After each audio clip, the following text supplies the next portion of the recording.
My name is Katie. I've been married to my husband, Nate, for 3 years, and I'm 30 years old. Lately, our relationship hasn't been going well. Is this the 7-year itch? I sometimes think that way. I've continued to work as a nurse after getting married. Due to my night shifts, our schedules often clash.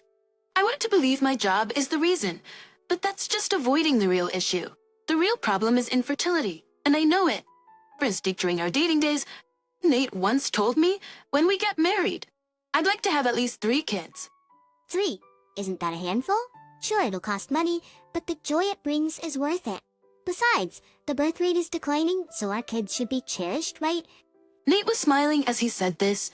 I also thought 3 kids sounded like a lot, but I wanted children too. So, I smiled back. But once we got married, I couldn't laugh like that anymore. The pressure was greater than I had anticipated, especially from my meal Jaren. While I was doing housework, my Mile came over and said, Katie, I really want to see my grandkids soon. There hasn't been any sign of that yet. Really? Yes, I'm sorry. What does Nate say? He hasn't said much. Yeah, this is frustrating. You need to take the reins. Every time I see my meal, she brings up the topic of children. I felt that stress could even make it harder to conceive, but I couldn't say that out loud. In the end, I could only dodge the issue with vague responses. Every time I saw my meal, the topic turned to having kids. Even at a family gathering, she asked, it's been a while. Teddy, any changes in your health? No, nothing yet. Well, my work schedule is irregular, so that might be affecting things. Really? Nothing at all. You're a nurse, right? Why don't you just quit your job? Like Devermate. You have a reason you can't quit? My Mile glared at me, struggling for an answer. I looked at Nate for help. I sent him to help me look, but he just glanced at me and looked away. Oh, typical. He's useless when I really need him. I thought as I turned back to my meal. She kept staring at me. So what's the deal? You can live on Nate's salary, right? Yes, but Then quit your job. You'll get pregnant in no time. She said, grinning. feeling cornered, all I can manage is a forced smile. I'm screwed. Just as I think this out of the blue, my father-in-law, Bob, gently pats my mother-in-law on the shoulder. Then, almost glaring at her, he says, enough. Sharon, can't you see you're making Katie uncomfortable? Oh, I'm just concerned about the family legacy. That's none of your business. But don't you also want to see your grandkids soon? That's a different matter. Let the couple decide on their own. My mother-in-law falls silent at Bob's words. As I breathe a sigh of relief, Bob apologizes to me, sorry for Sharon's meddling. No, I understand Meal wants to see her grandkids too. Even so, pressuring you to quit your job isn't right. Feeling sorry, Bob keeps bowing his head. I'm relieved that Bob is a reasonable person, but I'm frustrated at my husband's attitude. He completely ignored my obvious distress, and even after Bob intervened, he's looking away. What's the deal with that attitude? I can't shake my irritation. After the family gathering is over and we've said our goodbyes to the relatives, we're the first to leave. In the car on the way home, I finally asked my husband, why didn't you help me? When your mom told me to quit my job, that's what. My husband responds with an exasperated tone. Oh, that, frustrated with his attitude. I assert infertility is a couple's issue. Quitting my job won't magically solve it. What do you mean, a couple's issues? Just what I say. Don't be stupid. The infertility is your problem? Wait. I mean, you're the one not getting pregnant, right? I'm perfectly fine. That's not necessarily true. It could also be your issue. No way. I'm perfectly healthy. I'm not talking about that. Caution steamed yelling. If you're going to press this much, your argument escalates, and neither of us backs down in the car ride home. Is my job really the issue? I start feeling more and more desperate, but thinking about it won't get me anywhere. So, I schedule an appointment at the ophthalmology clinic where I work. After work, I go to see the doctor.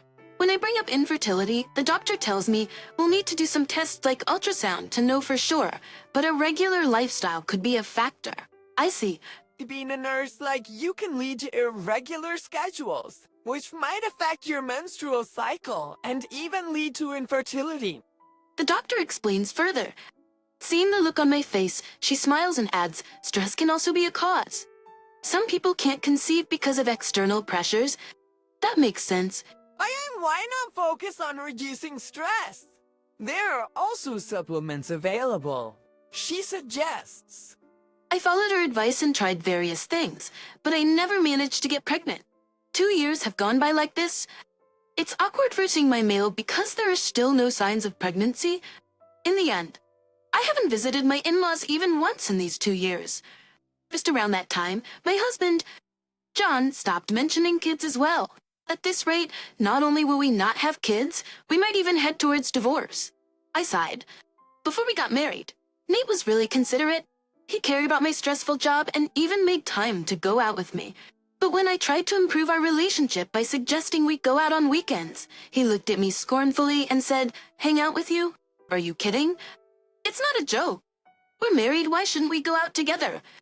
Don't you get why I'm not home on weekends? What do you mean? If I stay home, we'll just end up fighting, right? It's about having kids, among other things." That's true. So, I go out to avoid that. I invite coworkers to play golf or go karaoke. John then turned his back on me, heading towards the door. He added, "Maybe you're trying too hard. Forget what my mom says and relax a little. It'll do you good." That might be true. I saw it. It could relieve stress and might even be beneficial. But I'm already past 30 and it only gets harder to get pregnant. So, I want to do whatever I can now. Contrary to my feelings, John said, "Anyway, I'm going out. You should take some time for yourself. It will relieve stress for sure," and left. It sounds like excuses. I muttered as I started doing chores. Then, one day when I got home from work, I found John pacing around the house with a suitcase. Is he preparing for a divorce? My heart skipped a beat. "Oh, you're back." He noticed me eventually. "I didn't realize since you were so quiet. Where are you going?" "I have a business trip next Monday." "Business trip?" I felt strangely relieved. I asked my husband as I hurriedly took off my shoes. "To Hawaii. When will you be back?" "Should be back by Saturday." "That's the plan anyway." During the trip, John hesitated and said, "I won't be back until at least Saturday. I may not be reachable while I'm away, so why don't you visit your parents?" "Is it my parents? Why?" "Looks like I told you before, give yourself a break. The chores back at your parents' house, right?" He said, avoiding eye contact. "Oh, I get it. Well, I'm away. You can relax and de-stress. When I get back, we can really focus on trying to have a baby. Sound good?" "My husband," Tom said, looking a bit embarrassed. It touched my heart to know he had been thinking about it. I decided to take him up on his offer. Then came Monday. As we both left the house, we parted ways at the train station. "I'll be spending some time at my parents' house. If anything comes up, just call me." "Sure, will do." With that, I headed to work. I greeted my boss and informed him that I would be taking the rest of the week off after today. I had told my boss I needed to check on my mom, who wasn't feeling well. Thanks to that, my leave was approved without a hitch. Eventually, work was done, and I went back to my parents' house. After being welcomed by my parents, I enjoyed my mom's home-cooked meals. The Tucters, the next day, while helping my mom with chores, my phone suddenly rang. "Hello." A loud voice came from the other end. "Titty, I know you're busy, but can you spare some time?" "It's you." "Nail, I'm relaxing at my parents' home today, so it's fine." It turns out the caller was my meal. My mother-in-law sounded somewhat irritated. "I wonder what could be the matter. You're at your parents'? I thought you were working." "No, actually. Nate is on a business trip. I plan to chill at my parents' until he's back." "Is there a problem?" "Don't joke with me. DLO Harder this here. Pictures card? If you're free, then it's no problem, right?" What are you talking about?" "Stop playing dumb. Just get over here now." Meal shouted suddenly. I tensed up, but asked her, "Come to pick up? Who? This is no time for jokes." "I'm not joking. Who do you think?" "The child." "Mummy." "Child?" I was puzzled. How could such a misunderstanding occur? Unable to tolerate my silence, my ma yelled, "They won't stop crying. The noise is unbearable. Come pick them up now." "But I am infertile. I don't have children." "Enough. Just get here now." Without listening to my response, my ma hung up. So what the heck is going on? I was baffled. Still, I couldn't ignore it. I decided to head over to my in-laws. When I rang their doorbell, I heard baby crying inside. "Amayo, are you there?" I called out, and I heard my father-in-law's voice from inside. "Kitty, is that you? I can't step away right now. Can you come in?" "Sure, got it." Using the spare key my husband had given me, I unlocked the door and entered my in-laws' he's. As I walked into the living room, my father-in-law was struggling with a diaper change. Katie Bachelor's actually. Thank goodness you're here. Sharon went shopping and left me alone. Father-in-law, whose kid is this? This is your son and my grandson, isn't it? This is your son, and my grandson, isn't it? My father-in-law looked puzzled. I quickly denied the claim. I have to correct you. I haven't given birth to a child. What is Miss work letter? What are Bryce talking about? We both tilted our heads in confusion. It's later. I got the full story from my father-in-law. It all started on Monday morning. Nate had come to visit my meal, who was home alone. He showed the child to my mill and said, Katie gave birth to this little one a while ago, your long-awaited grandchild. But we both have to leave for work starting today. So he asked my mill to babysit until the weekend. Ecstatic to have her long-awaited grandchild in front of her, my Mile agreed right away. Understood. Leave it to me. Thanks. Bug to live. Oh, where's Katie? She's waiting in the car outside. We have to head to the airport soon. I'd like to talk to her, though. Will, I kinda spilled the beans about the grandchild. It's okay. Don't worry, but we really don't have time. Gotta go. That's how my husband quickly left my in-laws' house. My father-in-law, who returned from work in the evening, was also unaware that a grandchild arrived. Hey, bless with Tom Trans and Sickbury. I decided to take some time off for the kid, but this little one just won't stop crying. Wow, Violet's visibly tired. I took the diaper from him. Let me handle this. You should take a break.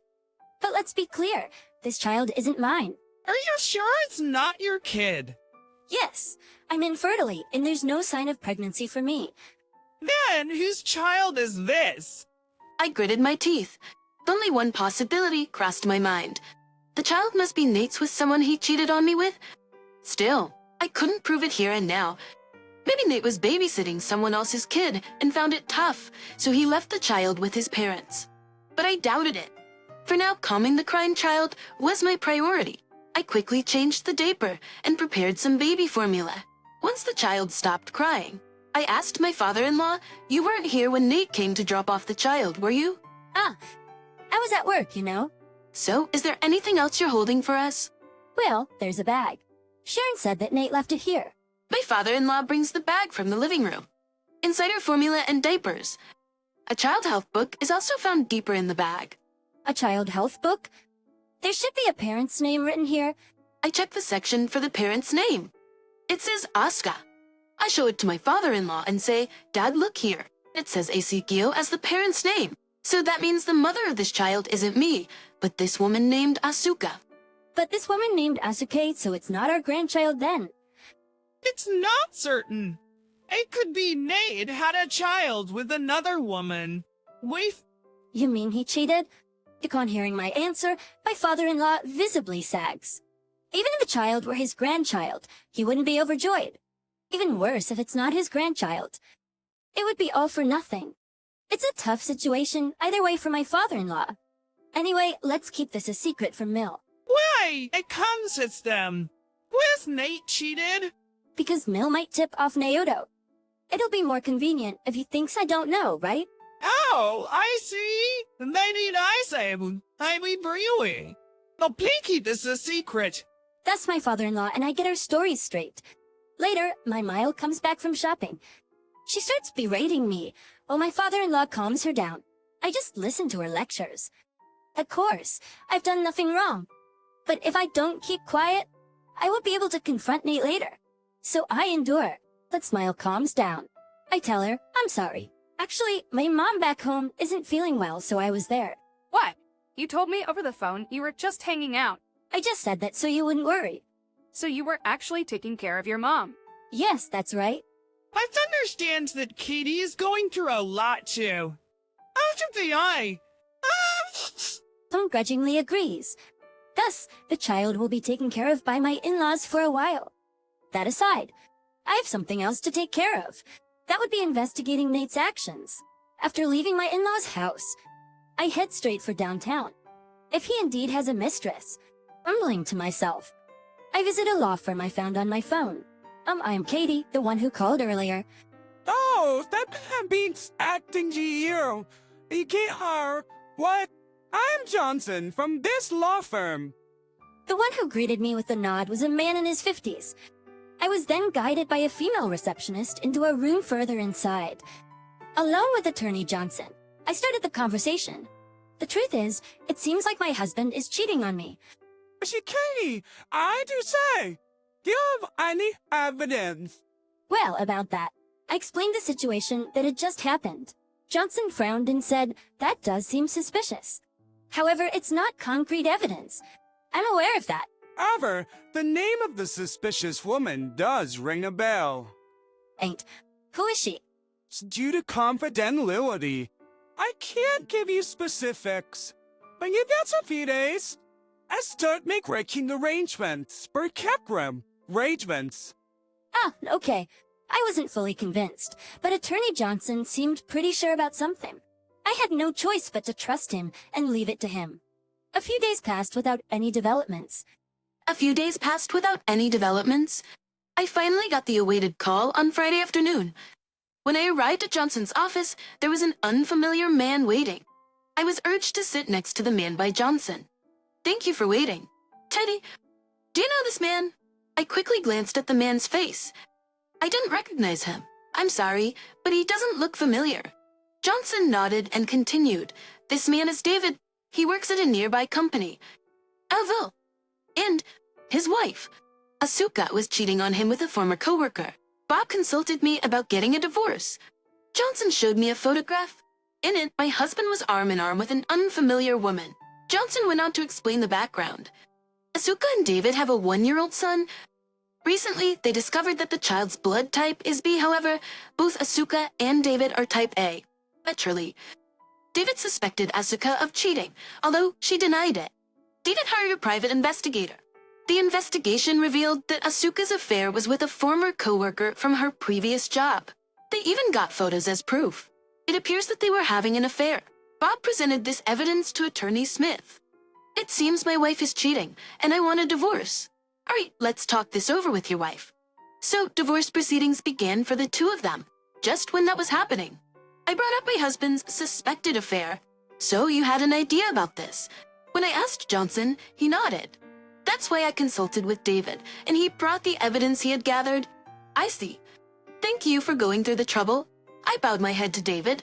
Then I talked it out with David, and we decided to cooperate with each other. By the way, David was frantic because his wife, Asuka, had taken off with their child. Where did the kid go? That seemed to be his main concern. First off, the child who is likely yours is at my Mill's house. She's taking care of him, so I think he's safe. Really, that's a relief. As for my husband and your wife, they're probably off on a trip together. Why do you think that? Well, I remember the day I went to my Mill's house. When I found out my husband had left the kid there, I decided to call his office on my way back from the lawyer's office. A female secretary at the office told me Nate has taken some time off. Time off. He's requested it for the weekend. Isn't he at home? Ah, no. Well, I see. I can't give you more details. So my husband is not on a business trip, but rather on vacation. Then was that trip to Hawaii about? The answer is simple. He's in Hawaii with his mistress. So, I think they'll be back from Hawaii tomorrow. I told David. David thought for a moment and said, then we can catch them at the airport. Yes, let's confront them there. I made a promise with David and decided to head home for the day. The next day, Saturday, I went to the airport with David, and our lawyer, Mr. Suzuki, was waiting for us. As we waited in the arrival lobby, my husband and Asuka appeared, happily holding hands. The moment our eyes met, I called out to my husband. Having fun. Nate, why? I came to pick you up. Is that so? And who is this lady? She's a colleague I went on a business trip with. A former colleague, right? But That's Asuka. David's wife. I yelled, causing my husband to gasp for breath. He glanced at David, who was standing next to me. David then bowed his head. Nice to meet you. Don't you name? I'm Asuka's husband. David. hi, My husband was lost for words. Soon, he prostrated himself on the ground. Katie, please forgive me. Are you only apologizing to me? I'm sorry. David. My husband continued to prostrate himself. On the other hand, Asuka remains frozen in place. She just stands there, unable to grasp the situation. Dixie, anyway. David and the rest should come to his parents' house. We'll talk there, right? We have prying eyes here. Let's move first. And so we all head to my in-laws' house. Upon arriving, we explain the situation to my father-in-law and enter the living room. Stunned, my mother-in-law just sits there as Attorney Johnson takes the lead. Let me begin by outlining what happened at the Johnson states. He then lays out the whole story for my in-laws. Upon hearing this, my father-in-law erupts in anger. Nate, you really cheated? No, Dad, it's not like that. Don't lie! Sprach that for you, Dan. Because Attorney Johnson's just confirmed it. Or she cannot. Crushed for fiction. But, Yeah, but rest anywhere. Got Trishish level, buddy. My father-in-law's outburst silences my husband. My father-in-law then apologizes to me. I son caused you trouble. I'm really sorry. Plus, There's no need for you to apologize. It's all Nate's fault. I retort, glaring at my husband. Finally, my mother-in-law speaks up. So, the child's mother is another woman. Not Nate's child, but the other man's. No, the mother's Asuka, but the father isn't David. The fur was the Kratzers. Right, which were setters when named they the Bustus. Johnson asks my husband. My husband silently nods, acknowledging the child as his and Asuka's. My husband began explaining how the affair happened. The tale dates back a few years. Nate and I had a fight on our way back from a family gathering. Frustrated that we couldn't have kids, he went out drinking with Asuka, his colleague at the time. This led to an affair. Ashley was already engaged to be married to another man.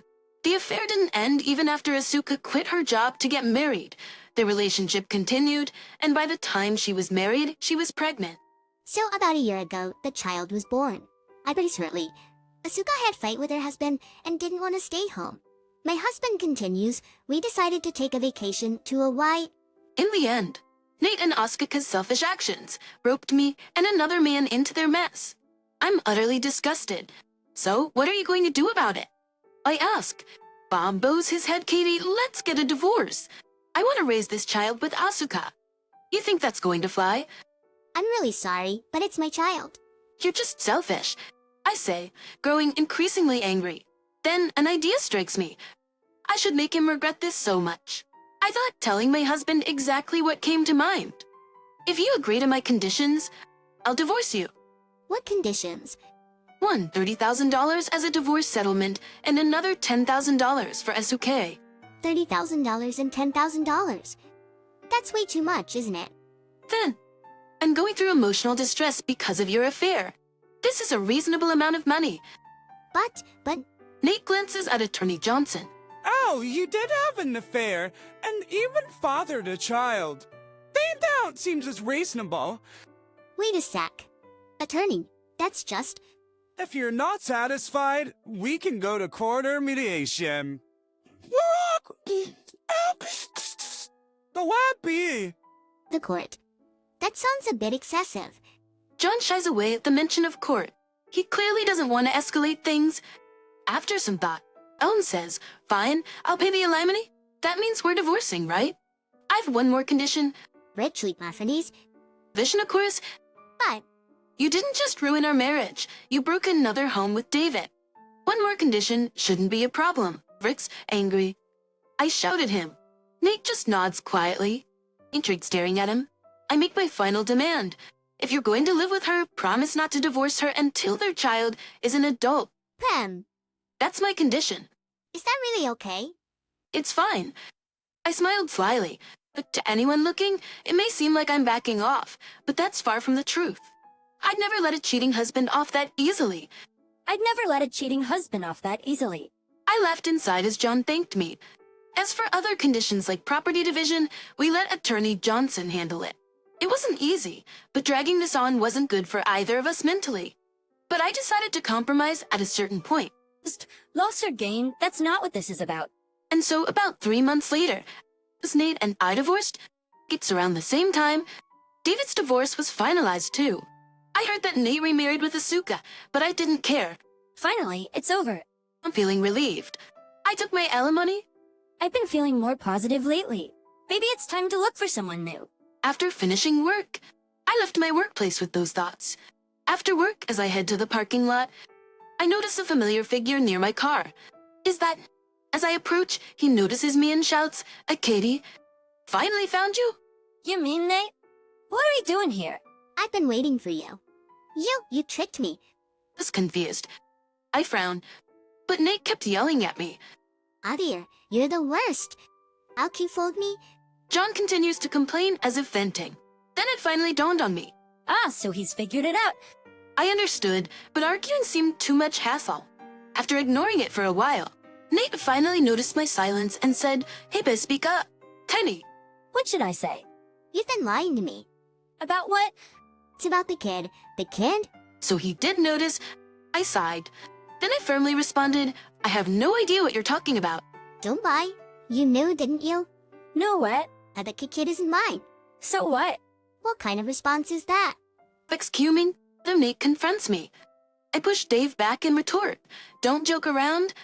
The kid is mine. You said that, remember? Well, yes, but, So, it shouldn't matter to you if I knew the kid isn't yours, right? well, Dave hesitates, his shoulders drooping. I couldn't help but be exasperated. Truth is, I knew the kid wasn't Dave's. I found out because of blood types. Your blood type is O, so I figured the kid can't be yours. Meaning, the father isn't Nate or David. It means Asuka has been cheating on David. As I say this, Nate glares at me. Then why didn't you say so? Why should I? because, well, You cheated on me, remember? that's... His shoulders sag even more. I laid on thick. You set terms for the divorce, right? No divorce for now. Wait a sec. So I'll be raising some stranger's kid. That's your problem, not mine. I can't do that. Can't we start over? I'll divorce Asuka. I can't be with a cheater. I told you, no divorce. And don't involve me any further. Come on, don't say that. I won't cheat anymore, promise. Nate clings to me. I glance at him and say, once a cheater, always a cheater. Good example right beside you. Dave had nothing to say to that. He just drooped his shoulders and walked away. After a while, my former father-in-law reached out to me with a message. How's it going? Kitty, I heard that Nate and Asuke barely speak to each other at home these days. It goes without saying that Nate and Asuka's relationship has gone cold.